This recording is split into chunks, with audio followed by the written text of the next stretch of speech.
All right, we are reading the entire 179-page lawsuit. Maybe we won't get through it, but we are getting into it. Yes, Taylor Swift is named. Yes, she does have some scrutinizing and probably some answering to do.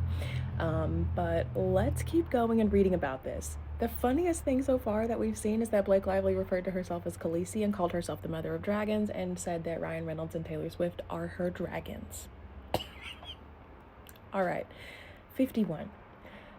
Lively then demanded an ultimatum. If Baldoni could not get on board with her work methods, he had 2 weeks to recast her. Implicit in this ultimatum was a threat to destroy Baldoni's reputation and character. As Lively well knew, Baldoni had worked hard throughout his career to earn and deserve a reputation based on his passionate advocacy for women's rights, a reputation she would later exploit and weaponize against him. If Lively were to back out of the film, especially based on accusations of fat shaming, Baldoni's reputation and life's work would be left in tatters. He had no choice but to bow to Lively and Reynolds' demands. Concern about Lively's undue influence over the film began to grow even before filming started. The producer, text messages. He cannot let her have opinions on everything. Jamie Heath. Blake? Question mark. Or she's going to be co-directing this film. Yes, Jamie. Yeah, we were talking about that a lot yesterday. Producer, exactly. This is why everyone is starting to lose it. We've been talking about the same thing for months. Jamie, yep, it's starting to get resolved. Producer, no, it's not. This was the first time Lively openly moved to seize control of the film from Baldoni, but it would not be the last. D. Filming begins as Lively builds her takeover strategy. Principal photography began for the film in early May 2023. On set, Lively continued to maintain what later appeared to be a facade of close, caring relationship with Baldoni, even as she continued to make escalating demands for creative control. By the time production began, Lively and Baldoni had worked closely together for months, and Lively expressed warm gratitude for her collaboration with Baldoni on the eve of filming. There is like a screenshot of something that says, "This note means so much to me. I'm so excited. I'm excited to start tomorrow, but it's only a piece of the journey. We started months ago, and I'm grateful for all we've built so far. Thank you for caring so much, for putting every bit of you into showing it. You have given so much of your team to fight for the great, and that hasn't gone unappreciated or unseen for a moment. This is to Justin Baldoni from Blake Lively." That is an email. Throughout the first filming period, Lively continued to share her open and unguarded thoughts on life and her character. She talked about wardrobe choices to make her character much sexier. Another email excerpt from Blake to Justin. "We'll show you both ways, but Beanie is much sexier. It's the look. Feels TV without, especially with a crop top in the snow. It justifies the rest of the skin. And also is a girl I would check out walking down the street because it washes the effort off the rest of the look." These white women ain't got no style. Lively continued to express her warm appreciation and respect for Baldoni as filming continued, even as she acknowledged she could be difficult and critical of others, using the kind of language she herself would have alleged is inappropriate. Justin Baldoni text message. "I'm not going to tell you were amazing because you tease me for being so sentimental, but you are amazing today. You were amazing today. Blake, thank you. I do appreciate it. I'm just a ball buster, but it means a lot to me. I care a great deal and always want to deliver. You were terrific. I'm proud of everything we did today, but really every day." He says thank you and loves the message. Lively's use of the word ball buster would certainly have made a point on her 17-point list if Baldoni would have said it, is the little at the bottom of the page. Lively's intimate comfort with Baldoni continued as filming progressed. In June of 2023, after the alleged harassment and uncomfortable situations allegedly occurred, she even invited Baldoni to her trailer to rehearse while pumping breast milk. "I'm just pumping in my trailer if you want to work out lines." Lively was so close and comfortable with Baldoni that she freely breastfed in front of him during meetings. She took photos of him holding and soothing her crying baby in her penthouse. They laughed deliriously during late-night writing sessions. All of these events took place after the alleged sexual harassment. Lively's accusations seemed to come out of the blue. She even knew his tea order.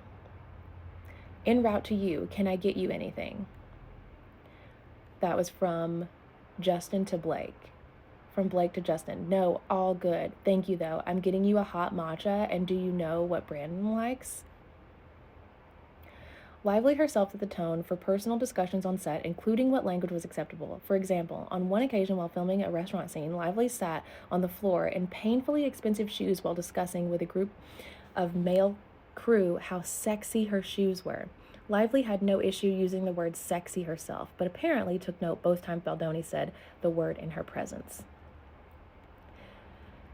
Though she was loose and relaxed in her speech on set, she was increasingly stringent in the demands she imposed on the production. She rewrote her own dialogue constantly and took it upon herself to make unilateral changes to the characters' lines, effectively rewriting the script day by day.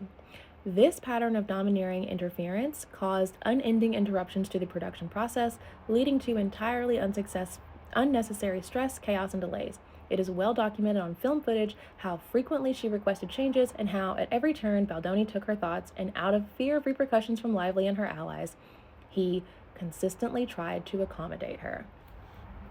During labor strikes, Likely moves to seize absolute power. On May 2nd, 2023, the Writers Guild of America went on strike. Production on the film halted temporarily on June 14th, 2023, due to WGA picketing. The next day, the production was notified that the WGA had agreed not to picket their set, allowing production to continue. But Lively was already gone and refused to return to production immediately. Wayfair reworked the shooting schedule at a great expense to film the scenes with the younger versions of the characters instead of footage requiring Lively. On June 27, 2023, production shut down entirely for the pendency of the strike. The SAG-AFTRA strike soon followed, beginning on July 14th. To make the matter of time during the strike, Baldoni began editing the footage that he had captured to date, starting the director's process of turning footage into film. Likely expressed excitement over returning to the shoot in the fall in New York, making no mention of any discomfort or harassment that would be brought up later, only months after being apart, on the days the strike ended. Both before and during the strikes, Lively's eager involvement in the production took on a more insistent and manipulative tone. She also asked for access to the dailies and early cuts of scenes, both inappropriate and unorthodox requests. Hey, would you mind giving me access to dailies? And I'm curious which takes you like the scenes you showed. My manager blank flew out to visit set and leaves tomorrow a.m. He heard all about it from Warren and I'd love to show him. I appreciate you may be too slammed right now to make this happen, but someone else can facilitate. Thanks so much. That was from Blake to Justin. Then let's see if there's a date on that. 6/13/2023. And then another, hey, I hope you and your family are well. I watched the selects you sent. So great. I was so happy and energized. Such solid work from everyone on and off camera. It was really cool to see. We were working so quickly, there's never been the time to look back. So it was nice to revisit from an audience's perspective. Please let me know who to reach out to access the full gallery of dailies. I'm so looking forward to seeing all that we have. And of course, any scenes you cut together, I'd love to see. Hope you're having a good summer and hopefully a good edit. Will your assembly be done soon? That was July 19th. Wayfarer, Baldoni, and another producer on the film strategized about how to respond to Lively, which became a common practice so as to not trigger backlash from her. The text exchange below demonstrates adamant objections to giving Lively the dailies. Not only was it an inappropriate overreach, but there was a real concern that a simple ask, such as rewriting a couple of scenes, would turn into a complete takeover.